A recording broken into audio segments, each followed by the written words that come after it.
They made halberds out of this, which were those big, long, kind of spear-looking ones. They made shields. You know, the shields you defend yourself with in sword fights. Some of those had gun poking through the shield. So they made all kinds of combination weapons. These were not super popular. Number one, they cost a lot of money to make because you've got, you know, two weapons in one. And I don't know, in combat, one weapon. Let me focus on using one weapon. Not necessarily more than I have to use. Now, up and back to these guns. That's kind of the road that we had to take to get to these guns. And there were a lot of other variations of those guns, but I hope I hit kind of the highlights of gun development over the centuries. Does anybody have any questions for me about anything? Where did all these come from? Some of these are in my collection, some of those I bought, but most of those I bought myself. I've got them online, you know, some of them are old, some are reproductions. One of the interesting things, all of these are reproductions. There are companies that make reproductions of, you know, various, all sorts of guns actually, from pretty much any period. I assume it takes a while to reload these, Yes. right?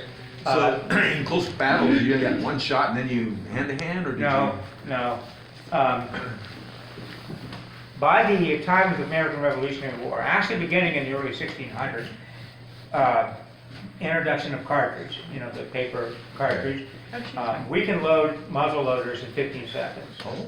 Yeah, so that's pretty quick. You can get this gun, these guns can be shot 4 times a minute, and maybe even faster. A lot of times on a battlefield, especially if you need to fire quicker, you can do that without necessarily ramming, because we use such a small ball. Yeah, we use an undersized ball, so sometimes they would just bang it instead of, you know, going through the process of ramming. That's not safe, by the way, because if the ball isn't all the way to the bottom, you can blow the barrel up. But again, you make those choices on the battlefield. That, you know, take my chances because they're almost on me. In the movies, I think Revolutionary War, you usually saw 3 lines, one, and then second line, so that they would come back, load, so that you could almost have rapid fire. Is that a technique? No, yeah, that was used, but once again, every battle is different, and the number of ranks they had depended on the speed at which they would reload. Yeah. So when you look at the first musket, when that first musket comes out in the early 1500s, the ranks were 10 deep. Wow. Oh, wow. Because it took 2 minutes to reload that thing. Gotcha. Okay? So, by the way, those early muskets, that one is not an example of it. That's a little bit later musket, but early muskets could be up to 25 pounds. That one's not. That is about 16 pounds on there, so it's not as big as the ones that were at Pavia. The problem was it took so long to load, so what they would do, the front rank would fire, and then you would have space, because then they would countermarch to the back, to the back rank.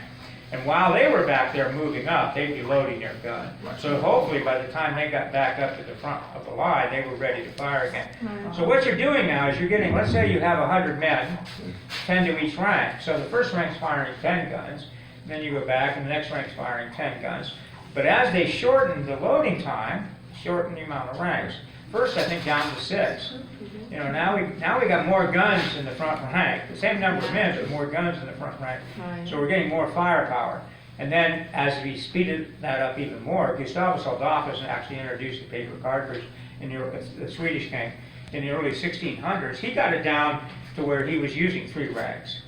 And they could fire all 3 ranks at once. They didn't usually the first 2 ranks would fire. The 3rd rank was a reserve rank. So as men fell in the first 2 ranks, the 3rd rank would come up and join them. But you could fire by rank. In other words, you could have that first rank fire and then move the 2nd rank up to fire. You can also fire by company. So one company and then the next company. The whole problem of having the entire regiment fire at once, of course, is that everybody in the regiment has an empty gun at the same time. So if you don't want that to happen, you need to come up with other, and they had all kinds. Sometimes they would even fire, and I like to watch this. If you see a long line of men firing by file, let's say you have 3 ranks. The first file, the first guy on the end, fires. Then the 2nd guy, then the 3rd guy, then the 4th guy. In each rank. Yeah, Oh, so machine it's gun. like a rolling fire right down the line, and then you go back to the start again. In other words, you just keep that moving along. But again, you're firing fewer guns. Give you the best story I know of massive volley fire. The battle was well, not Fontenoy. It was the Battle of, well, I can't think of the battle's name now, I'm sorry. But it was fought between maybe it was Fontenoy, Battle of Fontenoy, 1500s. The British Army fighting the French Army. Now, let me preface this a little bit. The French Army had been accused by many other armies in Europe of being cowards because at some battle a year before, they had fired early. They had fired beyond the range of the weapons. Those French are cowards, they fire their guns too early. So the French army was trying to live down that reputation. So at the Battle of Fontenoy, they had 4 French regiments in the center of the battlefield. They were anchored on one side by the village of Fontenoy, and on the other side by a heavily wooded area. They did not think they were going to be attacked, center regiments, because in front of them was a hill, and over the hill was a big swamp area. And most of the French armies were on the 2 flanks, okay, with their big guns. And any Englishman trying to come through that center swamp would be under fire from both flanks. So they didn't figure the English were going to do that. That's pretty stupid. You're going to lose a lot of men.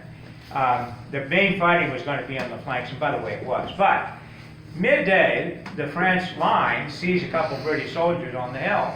Somebody's come through the swamp. And before they know it, there's 5 British regiments up there. 5 British regiments have worked their way through the swamp.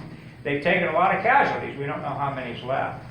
But when they formed their line, they were 80 yards from the French army. And the French, theoretically, the defense takes the first shot. But the French army just stood there, didn't move a muscle. And the English commander, why aren't they shooting? We're 80 yards from them. So he says, okay, well, he begins marching down the hill. Because there are rules of warfare that not everybody follows, but he starts moving down the hill, figuring, well, okay, I'll get a little closer. And he keeps coming, and he keeps coming, and the French is not responding. They're not responding at all. So finally, the commander stops his English line at 30 yards in front of the French line. 30 yards. Yeah. And the armies are looking at each other. Now, this part of the story may not be true, but I think it's such a great part of the story, I'm going to tell it. You make your own judgments on this. Supposedly at this time, the English commander, a guy named Hall, decides to ride forward ahead of his line. And he yells over to the French commander, says, "Sir, I believe it is your shot." And the French commander is supposed to have shouted back, "No, sir, gentlemen, do not fire first." So the English commander, okay, you don't want to fire? We will. So he goes back and he orders his line to load and make ready. They were already loaded, but make ready and give fire. At that moment, probably somewhere around 2,000 British guns go off. When the smoke cleared, there were over 800 Frenchmen on the ground. Wow. And the rest of the 2,000 French soldiers that were in that line retreated.